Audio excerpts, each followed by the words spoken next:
नमस्कार दोस्तों, आप सभी को हमारे यह प्यारे चैनल आदि जीके में बहुत बहुत स्वागत है।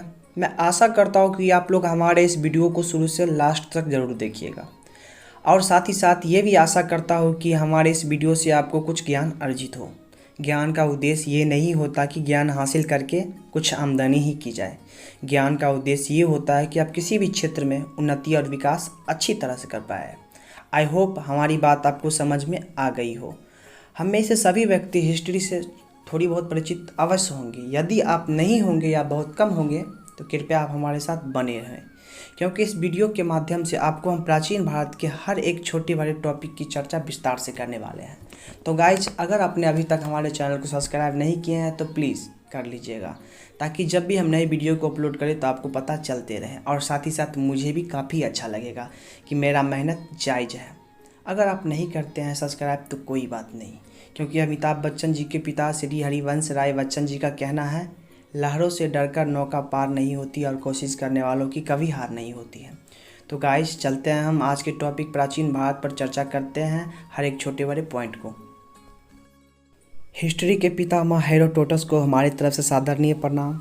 मैं जो अभी प्राचीन भारत पर चर्चा करने जा रहा हूँ, यह विभिन्न पुस्तकों की ज्ञान को एकत्रित कर मेरा सेल्फ स्टडी का नतीजा है। तो मेरा पहला पॉइंट सिंधु घाटी सभ्यता को मानते हुए हम चर्चा प्रारंभ करते हैं। सिंधु घाटी सभ्यता प्राचीन सभ्यता थी। हड़प्पा का खोज दयाराम साहनी जी ने 1921 ईस्वी में किया, जो कि पाकिस्तान में मोंटगोमरी जिला में अवस्थित है और रावी नदी के किनारे अवस्थित है। ठीक अगले वर्ष सन 1922 ईस्वी में राखाल दास बनर्जी जी ने मोहनजोदारो की खोज की। मोहनजोदारो सिंधु नदी के किनारे पाकिस्तान में लारखाना जिला में अवस्थित है। लोथल, कालीबंगा, बनवाली और भी कई स्थलें प्राप्त हुए खुदाई में। सिंधु घाटी सभ्यता को हड़प्पा सभ्यता भी कहा जाता है, क्योंकि सबसे पहला हड़प्पा को ही खोजा गया था। सिंधु घाटी सभ्यता या हड़प्पा सभ्यता का सर्वाधिक स्थल भारत के गुजरात राज्य से प्राप्त हुआ है। सिंधु घाटी सभ्यता का विस्तार 12,09,600 वर्ग मीटर मिलता है। नक्शा के अनुसार से यह सभ्यता त्रिभुजाकार दिखाई पड़ता है। सिंधु घाटी सभ्यता का पूर्वी छोर मेरठ, पश्चिमी सिंधु के और उत्तरी छोर जम्मू के मांदा और दक्षिणी छोर नर्मदा के भगत रब्त। मोहनजोदारो में विशाल स्नानागार मिला है। मोहनजोदारो, इसका सर्वाधिक अर्थ यही होता है मुर्दों का ठीका। मोहनजोदारो से एक कांसे की नर्तकी मूर्ति मिला है और एक योगी की प्रतिमा जो कि ध्यान अवस्था में थे, तथा सूती कपड़ा का साक्ष्य और कुबर वाला सांड का साक्ष्य भी प्राप्त हुआ है। हड़प्पा से एक कब्रिस्तान भी प्राप्त हुआ है, जिसे RH कब्रिस्तान कहा गया है, जिसको इतिहासकार ने नाम दिया है।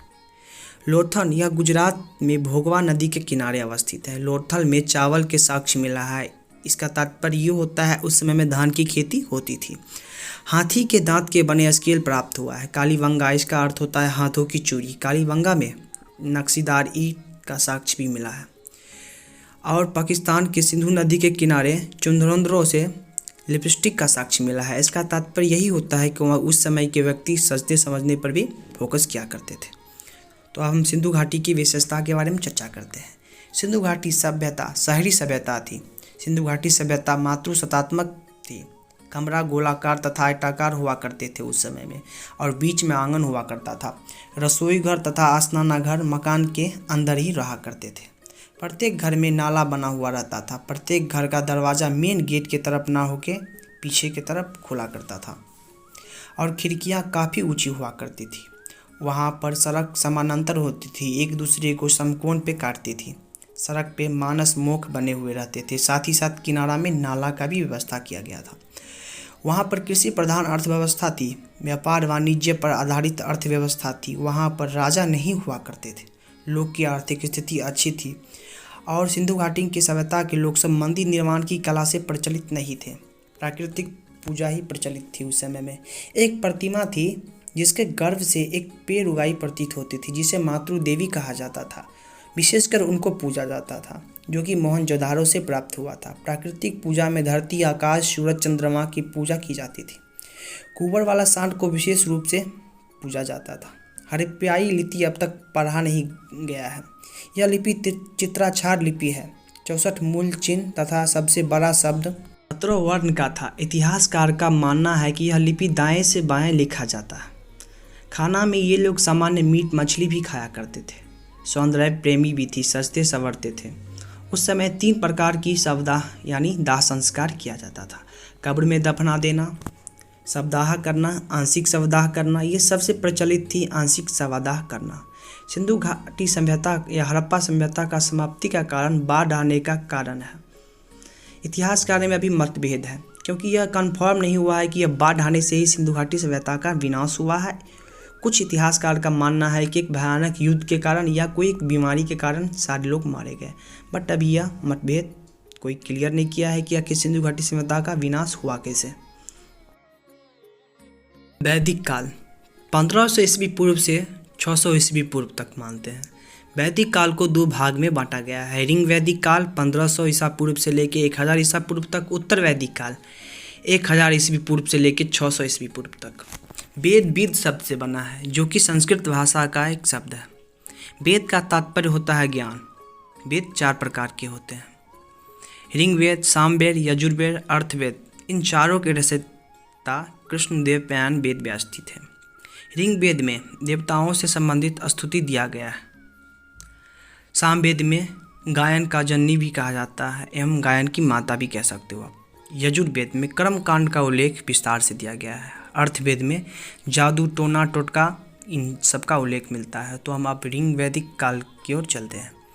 इसमें जिस काल के बारे में हम चर्चा करते हैं उसे ऋग्वेद काल कहा जाता है। इसके 10 भाग है। प्रथम एवं 10वां नया मंडल है।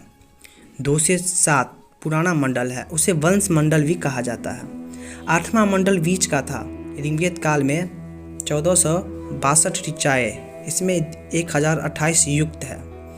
10वें मंडल में दशराज के युद्ध का वर्णन दिया गया है, जो कि पीछे हम चर्चा कर चुके हैं। दशराज का युद्ध पोड़मी नदी यानी रावी नदी के तट पर हुआ था। भारत जन के कबीले सरदार राजा सुदास का विजय हुआ था।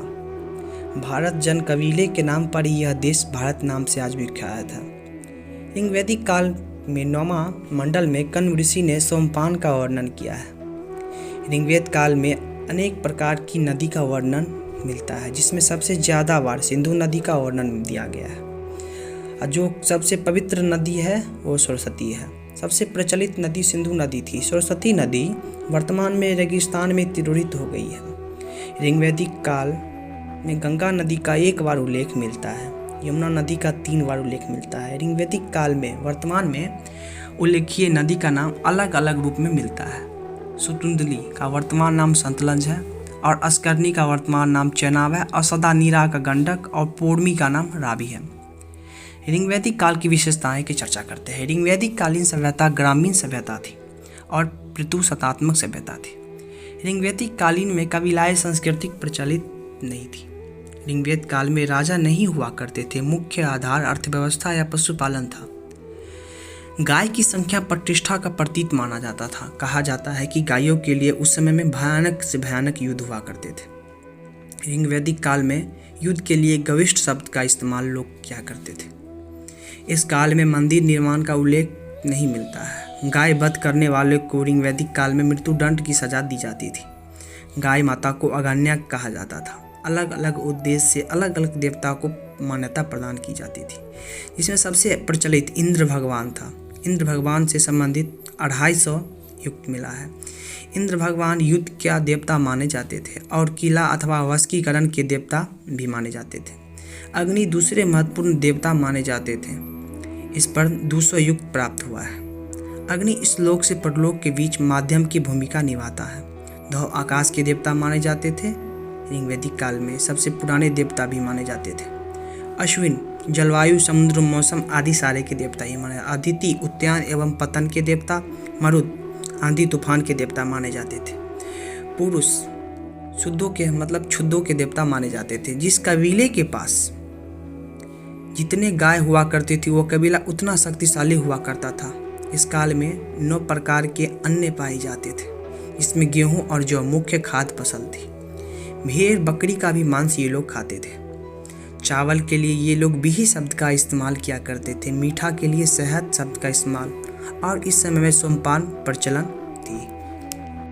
उत्तर वैदिक काल, इस काल में सामवेद, यजुर्वेद, अर्थवेद, आयरन, उपनिषद, ब्राह्मण आदि सारे ग्रंथ की जानकारी उपलब्ध मिलती है। तो हम उत्तर वैदिक काल की विशेषताएं पर चर्चा करते हैं। उत्तर वैदिक काल का मुख्य पेशा पशुपालन के स्थान पर कृषि हो गया था। लोग सब कबीलाई संस्कृति को त्याग कर गाँव में बसने लगे। हड़प्पा काल और ऋग वैदिक काल में लोग लोहा से प्रचलित नहीं थे। उस समय लोग तांबा से प्रचलित थे। उत्तर वैदिक काल में लोहा को अयस्याम या श्याम अयस कहा जाता था। राजा शब्द का पहली बार उल्लेख ऐत्रेय ब्राह्मण में मिलता है। ऋग वैदिक काल में महिलाओं की दशा अच्छी थी। उत्तर वैदिक काल में थोड़ी दशा गिरी। लोपा, मुद्रा, घोटा, सिकता, अपंगा, ये 4 महिलाएं ऋग वैदिक काल की स्त्री है। स्त्री को पढ़ाया जाता था। बाल विवाह का प्रचलन उस समय नहीं था। उत्तर वैदिक काल में कर्मकांड बहुत ज़्यादा दी जाने लगी। अब राजा का उल्लेख भी मिलने लगा। इंद्र भगवान के जगह लोग प्रजापति को पूजने लगे थे। ऋग्वेद के 10वें मंडल में पुरुष युक्त का उल्लेख मिलता है। ब्राह्मण, क्षत्रिय, वैश्य, शूद्र, ये 4 अलग अलग आश्रय बनाया गया। आश्रय जन्म के आधार पर ना होकर कर्म के आधार पर था।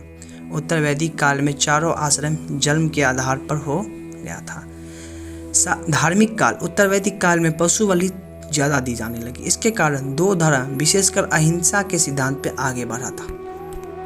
वो 2 धर्म है, जैन धर्म और बौद्ध धर्म। तो गाइज आज के इस वीडियो में बस यहीं तक। तो कल हम अगले जो वीडियो डालेंगे उसमें जैन धर्म और बौद्ध धर्म से स्टार्ट करेंगे।